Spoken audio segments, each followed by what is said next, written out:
आज चौथे फेज के लिए वोटिंग लगातार जारी है और गजब का उत्साह दिख रहा है लोगों में, देश के लोगों में, आम जनता में, चाहे वो बुजुर्ग हों, युवा हों, महिलाओं हों या पुरुषों की बात की जाए। गजब का उत्साह है। 96 सीटों पर, देश की 96 सीटों पर वोट डाले जा रहे हैं और अभी तक 24.87%, करीब 25% मतदान हो चुका है देश की 96 सीटों पर। मध्य प्रदेश की 8 सीटें हैं। मध्य प्रदेश की 8 सीटों पर 32.38% मतदान अभी तक हो चुका है। देवास की बात कर ली जाए, देवास में 35.83% वोटिंग अभी तक हुई है। धार में 32.62% मतदान अभी तक हो गया है। इंदौर की बात की जाए, इंदौर में कम मतदान यहां पर हुआ है। इंदौर में 25.08% वोटिंग अभी तक हुई है। खंडवा की बात की जाए, खंडवा में 31.87% मतदान अभी तक हो चुका है। खरगोन में 33.25% मतदान अभी तक हो चुका है। मंदसौर की बात करें, मंदसौर में 34.12% वोटिंग हुई है। रतलाम की बात की जाए, रतलाम में 34.04% मतदान हुआ है और उज्जैन की बात की जाए तो उज्जैन में 34.25% मतदान अभी तक हुआ है। तो सबसे कम मतदान है इंदौर में, 25.08% मतदान अभी तक हुआ है।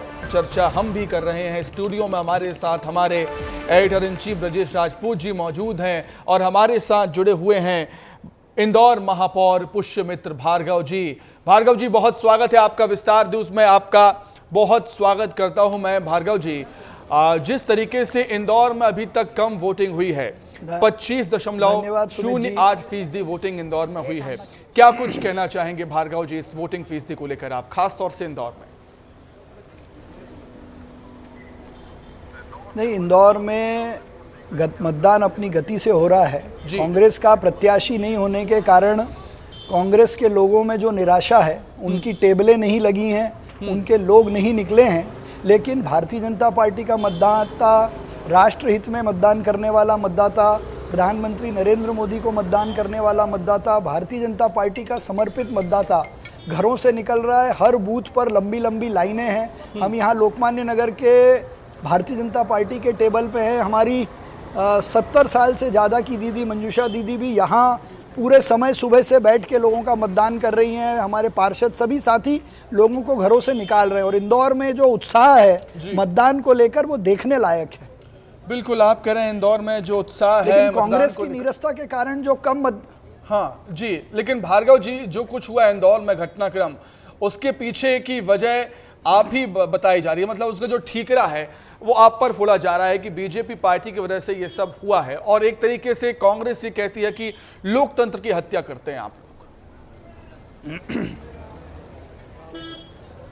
मेरा ये कहना है जी कि कांग्रेस के भीतर जो निराशा है, राम जी के प्रति जो पुराने कांग्रेसी कार्यकर्ता रहे, खाटी कांग्रेसी कार्यकर्ता रहे, वो भी कांग्रेस छोड़ छोड़कर भाजपा में आ रहे हैं। कांग्रेस का अपना प्रत्याशी राम जी के और राम मंदिर की प्राण प्रतिष्ठा से प्रभावित होकर भारतीय जनता पार्टी में शामिल हुए। इसमें दोष कांग्रेस का है। और जहां तक लोकतंत्र की हत्या की बात है, ये शायद देश में पहली बार हो रहा होगा कि ये कांग्रेस की स्थिति को दर्शाता है कि कांग्रेस के पास प्रत्याशी नहीं है और वो नोटा का प्रचार कर रही है। नोटा का मतलब होता है नन ऑफ द अबोव।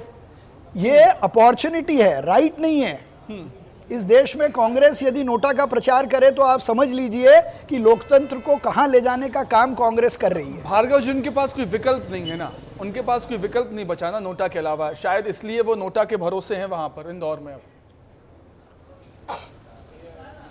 नहीं, 14 अलग अलग प्रत्याशी हैं, कुछ पार्टियों के भी प्रत्याशी हैं। अगर उनको समर्थन करना होता तो किसी व्यक्ति का करें। नोटा को किया हुआ मतदान तो व्यर्थ है। नोटा समझना पड़ेगा कि किन कारणों से नोटा लाया गया। नोटा इसलिए लाया गया कि यदि मुझे लगता है कि ऊपर के प्रत्याशियों में से मैं किसी को उचित नहीं पाता हूं तो मैं नोटा दबा दूं। लेकिन इंदौर का मतदाता समझदार है। वो अवेलेबल बेस्ट को वोट करेगा, भारतीय जनता पार्टी के विचार को वोट करेगा, नरेंद्र मोदी के काम को वोट करेगा। अगर नोटा को वोट देने से कुछ हासिल हो तो हम नोटा को वोट करें। नोटा का कैंडिडेट कौन होगा? नोटा जाके लोकसभा में आपका प्रतिनिधित्व करेगा क्या? पर भार्गव जी, हर बार ये हो रहा था कि इंदौर की लीड लगातार बीजेपी बढ़ा रही थी और लग रहा था कि इस बार ही सब कुछ मैंने कोई मुकाबला जैसा वहाँ कोई बहुत ज़्यादा दिख नहीं था। एक मजबूत प्रत्याशी के खिलाफ एक नया प्रत्याशी, और अचानक ऐसा होता है कि वो आदमी जो कांग्रेस का प्रत्याशी था मैदान से हट जाता है, आपके लोग उसको ला के फॉर्म विड्रॉ करवाते हैं, फ़ोटो खिंचवाते हैं, सेल्फी खिंचवाते हैं और फिर उसको अपनी पार्टी में भी ज्वाइन करवा लेते हैं। यानी साफ साफ लग गया कि आपने उनके प्रत्याशी को उठाया, विड्रॉ करवाया और अपनी पार्टी में ज्वाइन करवा लिया। तो इंदौर में ऐसी क्या वजह थी कि ऐसा सब कुछ हो गया? मतलब एक शब्द में कहें तो कांग्रेस पार्टी किडनैपिंग के आरोप लगाती है। आपके मतलब किडनैप कर लिया हमारे प्रत्याशी। देखिए, किडनैपिंग का आरोप लगाने का दुनिया में उसी आदमी को अधिकार होता है जिसका किडनैपिंग हुआ है, और वो स्वयं अपनी इच्छा से भारतीय जनता पार्टी की नीति और नीयत से प्रभावित होकर कांग्रेस छोड़कर बीजेपी में आए। उन्होंने खुद कहा कि मैं खुद जाऊंगा अपना कैंडिडेचर विड्रॉ करने। वो तो किसी को भी भेज सकते थे, वो उनका प्रस्तावक भी जाके विड्रॉ कर सकता था अगर किडनैपिंग के आरोप से बचना होता तो। उन्होंने स्वयं पूरी इच्छा शक्ति से भाजपा के प्रति अपनी नीति दिखा के कहा कि अपना कैंडिडेचर विड्रॉ करने मैं खुद पार्टी के कार्यकर्ताओं के साथ जाऊंगा। वो गए, उन्होंने विड्रॉ किया, पार्टी भार्गव जी पे लौटूंगा, पुष्यमित भार्गव जी मैं आपके पास लौटूंगा। कांग्रेस की तरफ से हमारे साथ कांग्रेस नेता मुकेश नायक जी भी जुड़ गए हैं। मुकेश जी, आपका बहुत स्वागत करता हूं विस्तार न्यूज में मैं। और जिस तरीके से मैं देख रहा हूं, सुन रहा हूं, पुष्यमित भार्गव जी हमारे साथ जुड़े हुए हैं, मेयर हैं, महापौर हैं इंदौर के। वो कह रहे हैं कि बीजेपी की, भारतीय जनता पार्टी की, मोदी जी की नीति से प्रभावित होकर अक्षय कांति बम ने ऐन वक्त पर यह फैसला ले लिया। जो आप किडनैपिंग के आरोप लगाते हैं वो निराधार। मुकेश जी। हाँ, मैं सुन रहा था भारतीय जनता पार्टी के मेयर भार्गव जी को जी। वो ये कह रहे हैं जी कि अक्षय बम को अचानक आत्म साक्षात्कार हो गया, अचानक वो आत्मज्ञान को उपलब्ध हो गए और अचानक वो मुक्त, उनको तत्ववेत्ता हो गए और आत्मज्ञान हो जाने से, एनलाइटेंट हो जाने से उन्हें ये प्रेरणा मिली कि वो अचानक कांग्रेस पार्टी को धोखा देकर विड्रॉल के 5 मिनट पहले, ताकि कांग्रेस कोई विकल्प भी ना खड़ा कर पाए और वो धोखा दे के बीजेपी में चले जाए और बीजेपी निर्विघ्न रूप से बिना लड़े चुनाव जीत जाए। मुझे भार्गव जी आप ये बताइए कि ये नोटा का जो जन्म हुआ है ना, नोटा का जो जन्म हुआ है, ये बीजेपी के नेता कैलाश विजयवर्गीय और मेंदोला जैसे नेता है ना, वो कैसे नेता हैं आप मुझसे बेहतर जानते हैं।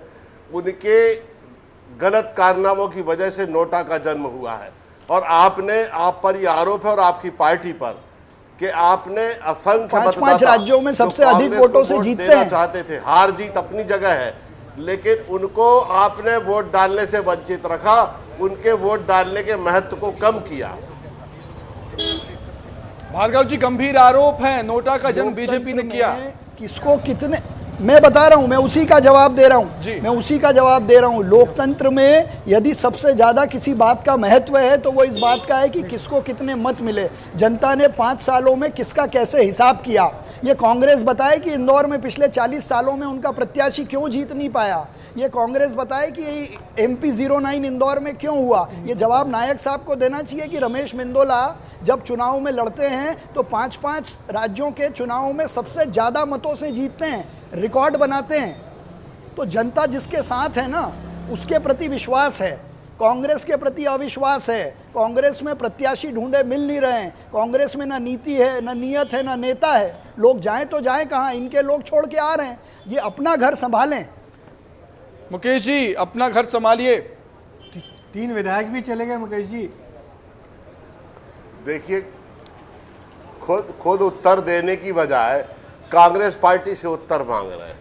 खुद गलती, अरे हम जब हारते हैं तो हम हार को स्वीकार कर लेते हैं। अभी हारते तो हम हार को स्वीकार कर लेते, पर क्या जरूरत थी कैंडिडेट का फॉर्म वापस कराने की।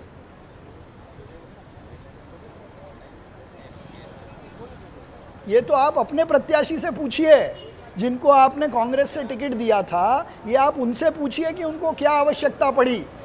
वो मीडिया में सबके सामने बोल रहे हैं मैं अपनी स्वेच्छा से आया हूँ, मुझे किसी प्रकार का दबाव नहीं है। तो जिसकी किडनैपिंग का वो आरोप खुद नहीं लगा रहा है, आप कैसे लगा सकते हैं? नहीं, पर आप दोनों वरिष्ठ नेता हैं, शायद पहली बार और ऐसी लोकतंत्र स्थिति में का अगर सामना महत्व आप है तो दोनों वोट का है। ऐसी स्थिति का सामना पहली बार आप दोनों लोग कर रहे होंगे, इतने राजनीति के जानकार वरिष्ठ लोग हैं, कि एक तरफ प्रत्याशी ही नहीं। ब्रजेश जी, मैं तो आपका बहुत सम्मान करता हूँ।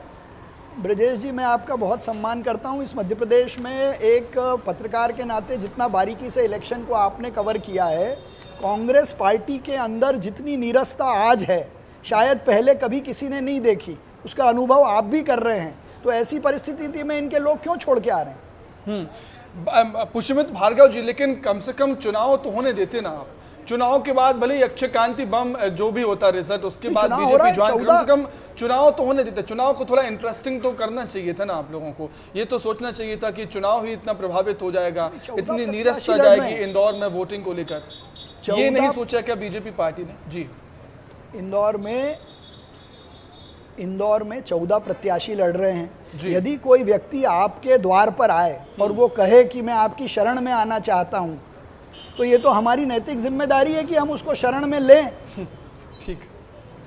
मुकेश जी क्या कहेंगे? अगर हमारे घर कोई आया तो उसको हम भगा नहीं सकते ना। ठीक ठीक। मुकेश जी क्या कहेंगे इंदौर की हालत पे? मैं थोड़ा सा इनसे निवेदन है, बीजेपी के जो मेयर साहब बैठे हैं, कि वो जब बोलते हैं मैं बीच में नहीं बोलता, कृपया हमारी भी बात सुने। जी जी। इन्होंने ये कहा कि शरणागति को शरण दे दी। वाह वाह वाह वाह, आप तो भगवान राम हो गए कि जैसे विभीषण आए थे शरणागति के लिए, आपने उनको शरण दे दी। अरे ये शरणागति नहीं है, ये बेईमानी है, ये प्रज्ञा अपराध है, ये लोकतंत्र की हत्या है।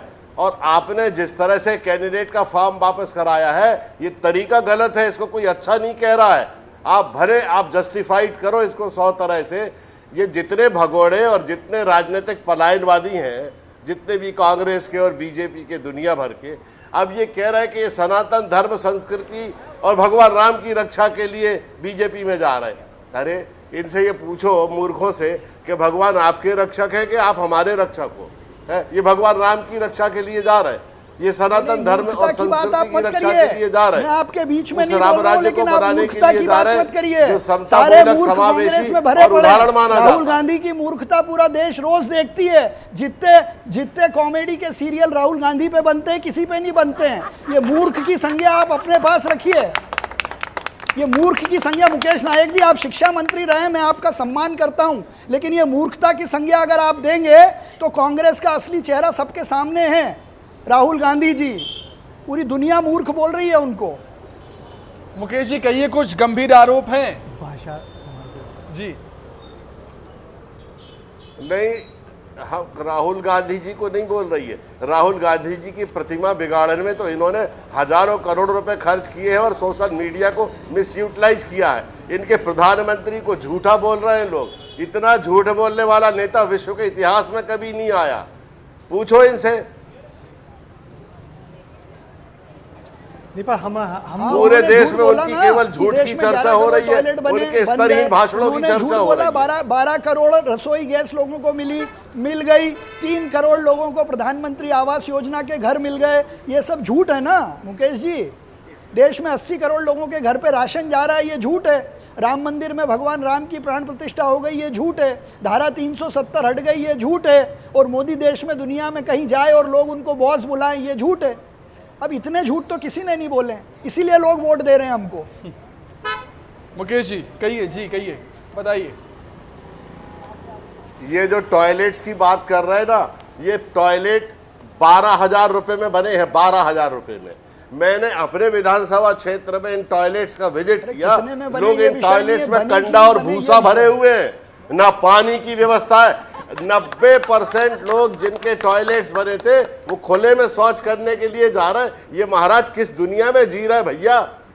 है जो तुमने उज्ज्वला योजना के तहत गैस की टंकी बांटी थी, वो देहातों में घूरों पे डली हुई है। घूरा मतलब कचरा, रिफ्यूलिंग के लिए पैसा नहीं है गांव के लोगों के पास। लोगों को 2-2 बार कोरोना की वैक्सीन लगी है।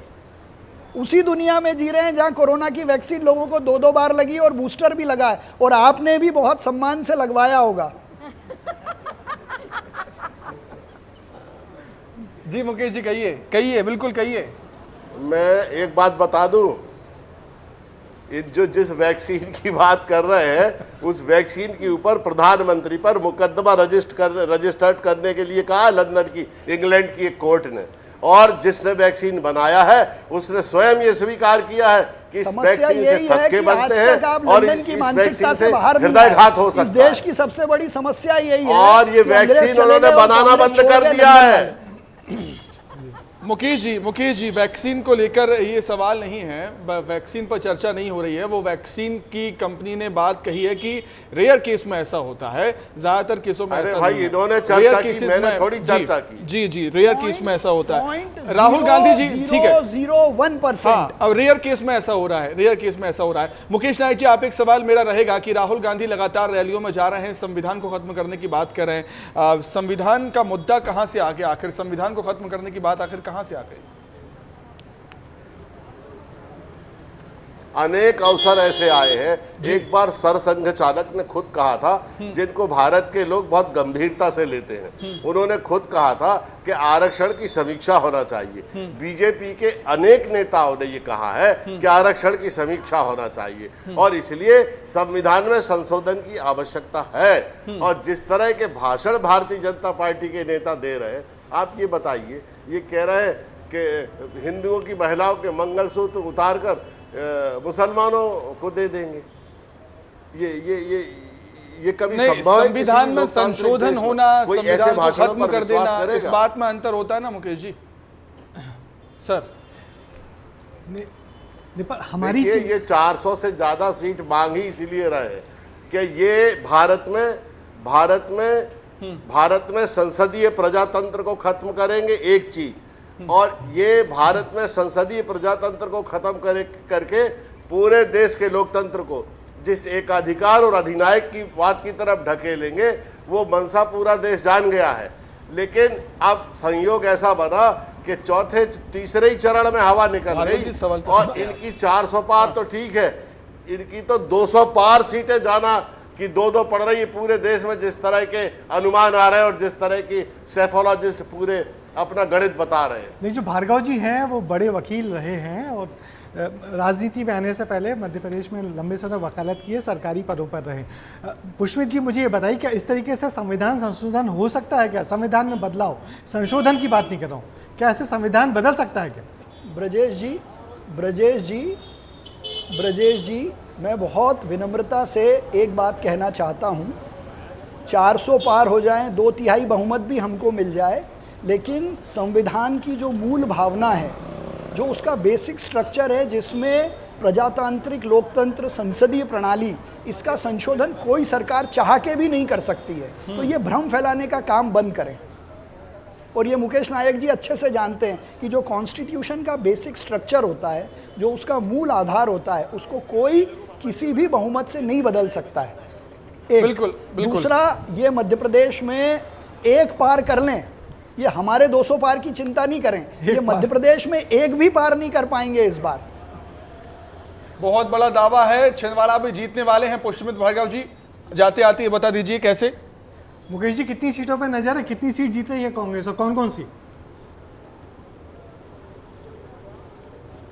देखिए, जो कोटि कोटि जनता को मतदान करना है, हम उनको कोई मन में या उनके हृदय में थोड़ी बैठे हैं कि बता दें कि हम सारी सीटें जीत जाएंगे। इनको तो हारने की आदत ही खत्म हो गई है और इसलिए इतना दम और अभिमान इनमें है। आपके पास कॉन्फिडेंस की कमी है, कार्यकर्ताओं की कमी है। जो भी परिणाम आएगा उसको विनम्रता से स्वीकार कर लेंगे और हमें पूरा ये भरोसा है ब्रजेश भाई जी, हमको पूरा ये विश्वास है कि हम बेहतर करेंगे और पहले से अच्छा रिजल्ट करेंगे और जो इनका अभिमान और दम्भ है वो इस चुनाव में चकनाचूर हो जाएगा। ठीक है। बड़े बड़े दावे हैं, अपने अपने सबके बड़े बड़े दावे हैं, किसके दावों में कितना दम है 4 जून को साफ हो पाएगा। बहुत शुक्रिया पुष्मित भार्गव जी, बहुत धन्यवाद आपका। मुकेश जी, आपका भी शुक्रिया जुड़ने के लिए, चर्चा में शामिल होने के लिए। तो मध्य प्रदेश की 8 सीटों पर लगातार वोटिंग जारी है और देश की 96 सीटों पर लगातार वोट डाले जा रहे हैं। वोटिंग को लेकर गजब का उत्साह हम लगातार देख रहे हैं, लोगों में ज़बरदस्त उत्साह यहाँ पर देखने को मिल रहा है। मध्य प्रदेश की 8 सीटों की बात करें तो अच्छा मतदान अभी तक निकल कर सामने आया है, जो भी आंकड़े निकल कर जो सामने आ रहे हैं। और हमारे साथ चर्चा भी लगातार जारी है। चर्चा में शामिल है हमारे editor in chief Brajesh Rajput ji. Brajesh ji, किस तरीके से देखेंगे आप अभी तक का जो वोटिंग फीस निकल कर सामने आ रहा है। और हमारे साथ उमेश नाथ महाराज जी भी जुड़ रहे हैं, राज्यसभा सांसद है। महाराज जी प्रणाम आपको और बहुत स्वागत करता हूं विस्तार न्यूज में आपका। प्रणाम। बिल्कुल महाराज जी, मेरी आवाज़ आप तक पहुंच पा रही है? बताइएगा किस तरीके से देख रहे हैं आप। चौथे फेज में लोकसभा चुनाव पहुंच चुका है, 3 फेज हो चुके हैं और बहुत ही अहम फेज ये माना जा रहा है लोकसभा चुनाव को लेकर। महाराज जी अभी हमने सुबह 4 बजे से जी इस क्षेत्र में प्रयास किया घूमने का और बाबा महाकाल को प्रणाम किया। तो इंदौर, देवास, धार, रतलाम, मंदसौर और उज्जैन की स्थिति बिल्कुल स्पष्ट है। बहुत अच्छे से मतदाता जो है इस लोकतंत्र के महायज्ञ में आहुति देने के लिए पूरे मन से प्रसन्न होकर के और अपने मताधिकार का प्रयोग कर रहे हैं जी। और उसमें कहीं कोई ऐसी कोताही नहीं बरती जा रही है। और हमने मतदाताओं से अलग अलग भी बात किया तो उन्होंने ये कहा कि हमने माता पिता, भाई बहन और अपने परिवार के और आड़ पड़ोस के सब लोगों से साथ में लेकर के मतदान किया है। क्योंकि साथ में इसलिए लिया है कि साथ में सब लोगों को लेना इस देश के प्रधानमंत्री का संदेश है। सबका साथ, सबका विकास, सबका विश्वास, ऐसी भावना के साथ सब लोग मतदान कर रहे हैं जी। और उसमें कहीं ऐसा कोई कनिष्ठ और वरिष्ठ की कोई प्रक्रिया नहीं है। सब लोग एक साथ खड़े होकर मतदान कर रहे हैं। बिल्कुल बिल्कुल महाराज। और मतदान का प्रतिशत भी धीरे धीरे बढ़ रहा है जी। महाराज जी, जो चिंता वाली बात है वो ये है कि पूरे सभी जगह पे 8 सीटों में से 7 जो सीट्स हैं तमाम जगहों पे 32 से लेकर 36% तक मतदान हो रहा है। मगर चिंता वाली वजह सिर्फ इंदौर है।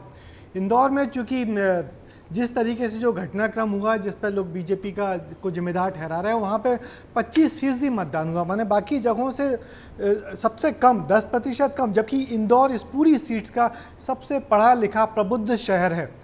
तो और इस सब के लिए मतदान में जो अरुचि हो गई है उसके लिए लोग बीजेपी को जिम्मेदार ठहरा रहे हैं। नहीं, वहाँ जो ये भ्रम फैलाया जा रहा है कि नोटा दबाएं, तो ये लोकतंत्र में एक अच्छा संदेश नहीं जाएगा। और मैं समझता हूँ कि जो लोग इस प्रकार का भ्रम फैला करके और मतदाताओं को जो पटरी से उतार रहे हैं, उनको ये सोचना चाहिए कि मत तो होना ही चाहिए और मत जो भी दे रहे हैं उनको देना ही चाहिए। अब नोटा अगर दबाएंगे तो उसमें मत खराब होना है। और अगर हमारी आहुति अगर जैसे उस हवन कुंड में ना जाए और अगर हम इधर उधर फेंक दें तो उसका कोई मकसद नहीं, उसका कोई पुण्य भी प्राप्त नहीं होगा। इसलिए अभी आधा दिन बाकी है। मैं इंदौर के तमाम लाखों मतदाताओं से भी अनुरोध करूंगा कि वो अपने मताधिकार का प्रयोग बहुत व्यवस्थित तरीके से करें, क्योंकि वो देश हित में जाएगा, ना किसी व्यक्ति के हित में। तो इसलिए नोटा ना दबा करके वो अपने मताधिकार का प्रयोग करें और वो पार्टी को ही मत देने का प्रयास करें। क्योंकि इस देश में पिछले 10 वर्षों से बहुत व्यवस्थित तरीके से देश का संचालन हो रहा है और हमने देखा है कि राष्ट्र की तमाम सीमाएं जो है सुरक्षित हैं। और मगर इस देश में महाराज जी, आपको नहीं लग रहा प्रक्रिया कि को बहुत सुरक्षित ये बीजेपी ने एक बेवजह की कवायद कर ली, एक कांग्रेस के प्रत्याशी को अपने नेताओं के साथ जाकर पर्चा उठवा लिया, फिर उसको बीजेपी में ज्वाइन करवा लिया। ये सब नहीं, माने इंदौर में पार्टी तो सीट जीत ही रही थी, मगर ये सब जो कुछ हुआ तो उससे एकदम मतदान का प्रतिशत तेजी से गिरा है और बीजेपी को इसके लिए जिम्मेदार ठहरा रहे हैं कि ये सब हरकतें कहीं ना कहीं लोकतंत्र में लोगों की अरुचि पैदा करती है। नहीं, मेरा ऐसा मानना है कि कहीं भी किसी प्रत्याशी को कभी बेकाने की स्थिति नहीं है। प्रत्याशी अपने आप में एक मजबूत होता है और पार्टी उसको बहुत मजबूती से ला करके खड़ा करती है। और अगर उस प्रत्याशी ने अपनी पार्टी के साथ धोखा दिया है तो इस बात से ये प्रतीत होता है कि वो प्रत्याशी कहीं से पकड़ करके लाए और उसको खड़ा कर दिया। उसको उस अखाड़े का पता नहीं है जिस अखाड़े में वो उतर करके और अपने आप को जो है सिलेंडर करके वो बाहर निकल गया। उसने पूरी पार्टी को धोखा दिया है, इंदौर के मतदाताओं को धोखा दिया है। वो कभी बर्दाश्त नहीं किया जाएगा। ये दिख रहा है कि अभी तक का शायद जो ऐसा मेरा मानना है। अभी तक का जो प्रतिशत आया उसमें उज्जैन का प्रतिशत बहुत अच्छा है। उज्जैन ऐसा लग रहा है कि उज्जैन में जमकर वोटिंग हो रही है, उज्जैन में बड़ा जी। उत्साह है। तो इसकी क्या वजह देख रहे हैं? क्या इसकी वजह एक मुख्यमंत्री का जी। गृह जिला होना भी है? और चूंकि आप भी उज्जैन से ही हैं, उज्जैन से हमारे साथ जुड़े हुए हैं। नहीं, हमारे कार्यकर्ता, हमारे सारे कार्यकर्ता छोटे से लेके बड़े और पदाधिकारी, चाहे वो विधायक हों, सांसद हों और मैं भी राज्यसभा में हूँ, तो हम सब लोगों ने एकात्मता का भाव बना करके और पार्टी के लिए काम किया है और पार्टी के समस्त मतदाताओं से भी और बाकी लोगों से भी आग्रह किया है कि जो सनातन की प्रक्रिया को निभा रहा है, जो देश में विभिन्न हजारों साल की समस्याओं का समाधान कर रहा है, देश को सुरक्षित रखने का काम कर रहा है, इस देश में किसी प्रकार की अव्यवस्था ना फैल रही है, ऐसे प्राणी को हम देश की जिम्मेवारी सौंपने का काम करें, ना कि ऐसी स्थिति बने कि वो अपने कार्यकर्ता ही उनको धोखा दे करके भग रहे हैं, उनके साथ खड़े हों। बिल्कुल, इसलिए उज्जैन का प्रतिशत खूब तेजी से बढ़ रहा है जी। और हम तो बाबा महाकाल से प्रार्थना करेंगे कि पूरे प्रदेश का प्रतिशत बढ़े। बिल्कुल महाराज जी, मेरा आपसे एक सवाल रहेगा। लोकसभा चुनाव के प्रचार प्रसार के लिए होर्डिंग्स वगैरह भी काफ़ी लगाए गए हैं बीजेपी की तरफ से। एक होर्डिंग्स मैंने देखा था, एक होर्डिंग देखा था कि आस्था से अब नहीं होगा खिलवाड़, अब की बार मोदी सरकार। इसका मतलब यह है कि आस्था को भी बीजेपी पार्टी ने इस लोकसभा चुनाव में, मतलब जो भी लोकसभा चुनाव हुए हैं पिछले भी, आस्था को एक मुद्दा बनाया है, ऐसा आरोप लगता है कांग्रेस पार्टी की तरफ से आप पर। हमारे जी देखिए, आरोप प्रत्यारोप का तो ये दंगल इसीलिए होता है कि आरोप प्रत्यारोपों से जो है किसी को जो है परास्त किया जाए जी। लेकिन हमको ये भी देखना है कि इस देश में काम कितने हुए हैं। हमारे देश में जो 1000 साल की समस्या थी राम जन्मभूमि, जिसके लिए 500 साल तक संघर्ष किया गया, इस देश की हजारों साल पुरानी समस्या धारा 370, ये सब जो समस्याएं हैं जी, इनका सबका समाधान करके और इस देश की जो सनातन परंपरा है हाँ, उसको कायम रखने का भी काम किया और देश की तमाम जो सीमाएं हैं उनको भी सुरक्षित रखने का काम किया है। हमने देखा कि पिछले 10 वर्षों में इस पूरे देश में कहीं भी किसी प्रकार की अव्यवस्था नहीं फैली, कहीं कोई आतंकवादी नहीं घुसा देश में और ना किसी प्रकार का कोई बम फटा जी। ऐसी स्थिति में पूरे देश के मतदाता, विशेषकर प्रदेश के पूरे मन से इस लोकतंत्र के यज्ञ में आहुति दे करके और पुनः मोदी जी को लाने का उनका पूरा वचन है और वो उस काम में सफल भी होंगे। जी, आस्था से खिलवाड़ की बात हो महाराज जी, बीजेपी पार्टी जैसा कि नारा देती है, होर्डिंग्स में लिखती है, क्या लगता है बीजेपी पार्टी को आस्था से खिलवाड़ हुआ है? क्या उमेश नाथ महाराज जी को भी लगता है कि आस्था से खिलवाड़ हुआ है, इसलिए ये कहा जाता है कि आस्था से खिलवाड़ नहीं होगा मोदी सरकार? जी नहीं, किसी की कोई ऐसी आस्था वाली व्यवस्था नहीं। या तो इस प्रकार की जो व्यवस्था है, निरंतर लोग एक दूसरे पर प्रत्यारोप लगाते हैं और जो विषय नहीं चल रहा है उस विषय को समाज के लोगों के बीच में परोस देते हैं। तो मैं समझता हूं कि इस प्रकार की कोई व्यवस्था नहीं है कि यहाँ किसी की कोई आस्था पर खिलवाड़ हो रहा हो जी। यहाँ निरंतर माननीय मोदी जी, योगी जी और भारतीय जनता पार्टी जो है वो सबको सम्मान दे करके ही इस देश की गरिमा को बना करके और पूरे विश्व में भारत की आन बान शान को बना करके रखने का काम कर रहे हैं, ऐसा हम मानते हैं। और मैं नहीं, पूरा देश मानता है इस बात को और इसका परिणाम जब आएगा तो देशवासियों को मालूम पड़ जाएगा कि किसी की आस्था के साथ में कोई खिलवाड़ नहीं है। महाराज जी, आपसे पूछना चाहता हूँ कि आप भी साधु संत थे और अब पॉलिटिक्स में आ गए हैं, तो कैसी लग रही है पॉलिटिक्स की नई पारी आपको? क्या कुछ सीख रहे हैं और क्या कुछ मिस कर रहे हैं आप? मैं अभी भी आध्यात्मिक हूँ, साधु हूँ और साधु के साथ साथ समाज की जो सेवा है, सोशल वर्किंग, वो करने का जो ये एक बड़ा अवसर माननीय मोदी जी ने, ऊंची सोच और ऊंचा विचार जो उन्होंने अपने भाव में जो प्रकट किया है, उन्होंने पूरे देशवासियों को ये दर्शाया है कि हम केवल साधु संतों का साथ लेने की बात नहीं, उनको साथ रख करके और शासन में भी उनको काम करने का जो है एक योग बनाया है। तो मैं समझता हूँ कि माननीय मोदी जी का जो ऊंचा विचार है कि संतों का केवल आशीर्वाद नहीं, उनको साथ लेकर के भी इस भारत देश की जो हमारी जो प्राचीन जो सनातन परंपरा है उसमें वो भी भागीदार रहें, क्योंकि प्राचीन समय में भी ऋषि मुनि और राजा महाराजा साथ रह करके और देश का संचालन करा करते थे। पुनः वही परंपरा मैं समझता हूँ लागू की जा रही है कि उन्होंने महर्षि वाल्मीकि परिवार से मुझे लेकर के और उसको सब दुनिया के लोगों को बताया है कि हम सबका साथ लेते हैं, ठीक, सबका विकास करते हैं, सबका सबका विश्वास साथ अर्जित सबका करते विकास हैं। की नीति पर बीजेपी पार्टी आगे बढ़ी है। महाराज जी आप हमारे साथ बने रहिएगा।